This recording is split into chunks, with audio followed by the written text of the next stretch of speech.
Hey, hey, hey. Time for another Out of This World story from our space. How to confront a cheating spouse. I can't call her my wife anymore. That word was sacred. It had intrinsic meaning. Found out that she is cheating on me, emotionally and physically, for a few months. She's out of town and coming back Sunday. I have made a decision that I am done. I need to talk to divorce lawyers on Monday. My question is, how do I confront her? I don't want to see her ever again. Can I just write a note and say, pack your essentials and leave the house when she gets back while I go away for a few hours? Can I say that you have 4 hours to process and get your things and leave the place I thought was home? And then, in the next couple of weeks, we will arrange a formal separation? We have both of our names on the place, but I bought the place many years ago and she just moved in after marriage. This was a complete commitment. I added her name on the title because this was our home.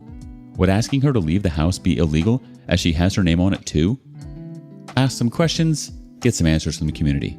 Stowaway Hamster says, do not say or do anything until you speak to a lawyer. Don't confront her. Don't let on that you know anything. Talk to a lawyer first, then figure out how to act. The OP replies, I wanted to get an appointment with lawyers today, but they did not do same-day appointments. Only thing available is Monday, and that's just an initial intake consultation. The problem is, she comes back Sunday. Hell, the way I have been acting, she might even come back tomorrow. She does not know that I know, and I have been faking it. Goon chimes in, ignore her and don't start a conversation before talking to a lawyer. Tell her you're tired, that you have some work to do, that you're busy. Anything to get a couple more days until you see a lawyer. Good luck. FS Mertz wants to add, don't do any of that movie crap until you see a lawyer. He or she will give you procedures in sequence. You can really hurt your position if you just follow your emotions. It's better if you don't say anything and fake another boring day. I think you got good advice in your prior post, and not following it would be foolish. Update. I'm in the dark right now. I'm hurting so much inside that my heart pains physically. This is the 11th day since I discovered that my wife of 18 months was cheating on me emotionally and physically for around 2 months. I wasn't the perfect husband, far from it. She wasn't happy, I wasn't emotionally available, and did not open up. She tried talking to me. I gradually started to communicate, doing more things, but it wasn't like I never showed love and affection. I did, but it was not enough all the time.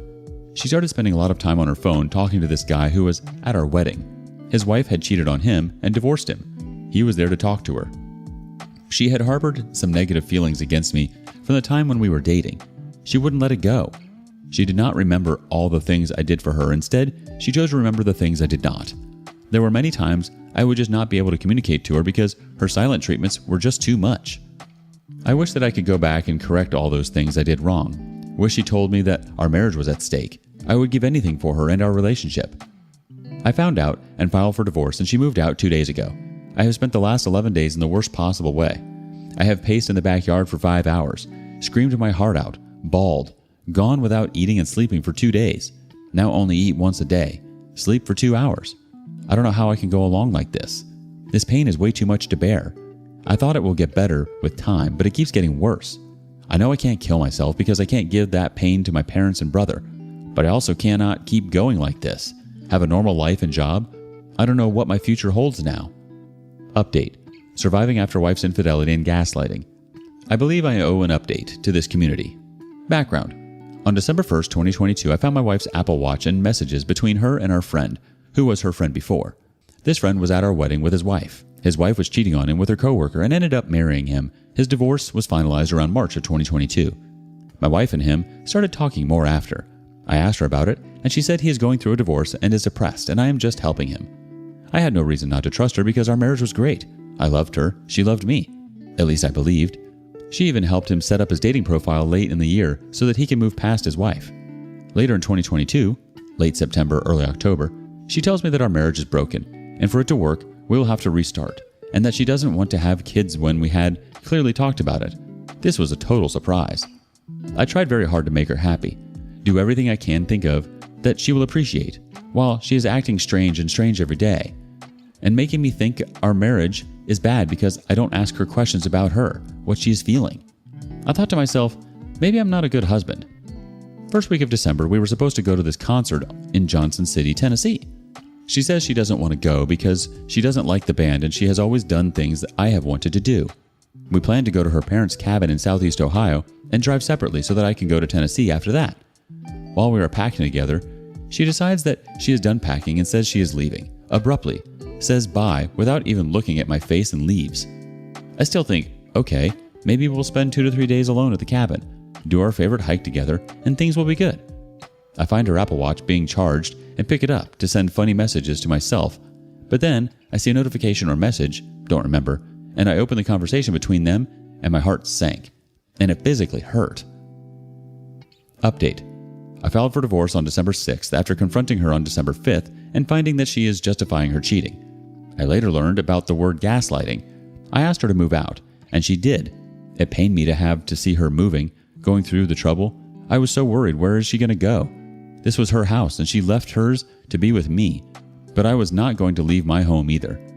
After she moved out, I bawled, screamed, cried, and a week later decided to do marriage counseling. And I wanted to give us a chance. I don't know why. I don't know if I was going to be able to take her back. Maybe it was a 50-50 chance, but I missed her and cared about her very much. I loved this person from the core of my heart, and we had made so many wonderful memories together. Being with her made me truly happy. I laughed with her till my stomach hurt, and even then some, which I hadn't after leaving college and starting corporate life and leaving my college friends in town. We spent January and February 2023 in counseling. I told her I'm willing to do everything to make this marriage work, but only on one condition, and that she never contacts this person again. She agrees to it. I did individual counseling too, all this time thinking if I take her back, how am I ever going to trust her, and that I don't want to live that life when she leaves the house. I wonder if she's going to meet up with him. We had a shared Mint account where all of our accounts were together, and you can see all the transactions. One day I logged into Mint because there was an auto email. Your credit score went down. I see transactions of a restaurant she likes, which is nearby this guy's house, and then I found she made a purchase at ProWrestlingTees.com. This guy is into wrestling. I also drove to his house and see her car parked there. I decided that even though it hurt so much, my marriage was over, and there's no saving this. I had promised myself that if I found out that she is still cheating, I will never see her or speak a word to her ever again. I have not since. This was end of February, I think. I went through the transactions on Mint and found several transactions which were made to support their relationship. Which reminds me, I also knew about this expensive Valentine's Day flower she sent to him in February of 2022, and she herself told me about it and said it will make him happy because he is alone this Valentine's Day. I had my lawyer send the settlement letter. She has hired an attorney, and I don't know what is going on, but neither are they accepting the terms of the letter or making a counteroffer. The settlement was straightforward. She keeps all her accounts, investments, retirements, house, and I keep mine. She did email me in April to file joint tax returns because I did her taxes.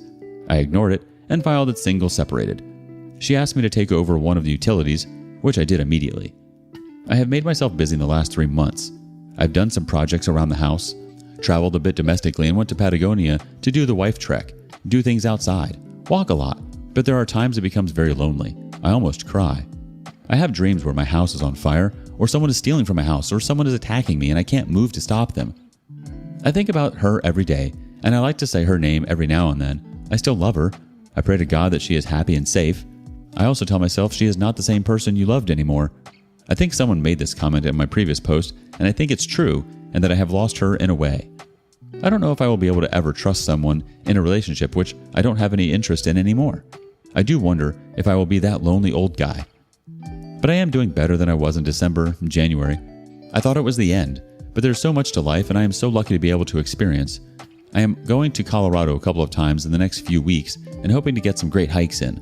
I will live my life to the fullest. I have been almost a daily visitor to this subreddit, and the support I've gotten from you guys has helped me immensely. Thank you so much for the words. Thank you for the kindness. I'm so sorry to hear what you've had to go through. In terms of adjusting to this life-changing experience, you've already come a long way. You sought about professional assistance in the form of counseling, which is quite significant, not only for your marriage, but also for yourself individually. It says a lot about your strength and fortitude that you've been actively working on home improvement projects, traveling, hiking, and other activities to boost your well-being. With your divorce processes, you've taken precautions to safeguard your legal rights, and despite everything, you're still being sympathetic and considerate toward your ex-wife. That demonstrates your wonderful nature and kindness. Keep that kindness coming, but don't forget that you deserve a little of it yourself as well. It can be challenging to get over loneliness. It's normal to miss being with someone you cared about a lot and spend a lot of time with. But keep in mind that being alone is okay. Grieving is appropriate. Your emotions are valid. These emotions will pass through you if you give them time to. You're doing fantastic, OP. Now let's see what the community thinks. Critical Bank 5269 says, "She is nothing but toxic. She has no regrets about her affair. She enjoyed it. She enjoyed being with him and she chose him over you. She betrayed you in the most intimate way possible, choosing to satisfy her own selfish desires over your emotional well-being. She willingly had sex with him repeatedly, knowing it would end the marriage and devastate you emotionally. That's not a person you want. Stay strong and stay away from her. Take solace in the fact that 95%+ of attempted relationships between a wayward wife and her affair partner fail within 5 years, and of the less than 5% that last longer than 5 years, 75 to 80% of those end in divorce within 10 years. So odds are that within a decade, you'll be moved on and she'll be alone and broken." Terser78 wants to close things out for us. "You're doing the right things. Don't know how long it's been, but it might be time to have your lawyer force the issue if it's been months. No need to have it hanging over your head, waiting for it to finalize. The fact she never reached out even once about us tells you where her head is at. I would push legally to get it finalized so you can move forward with your life and fully close the door on this chapter. I didn't see it mentioned, but you might consider therapy to help you. You're taking some good steps, but some help to manage the trauma, mentally and emotionally, would be good for you." Thank you for listening today on Our Space. We hope you enjoyed what you heard. If you think so, don't forget to like and subscribe so you don't miss out on our next video. Until then, have a good one.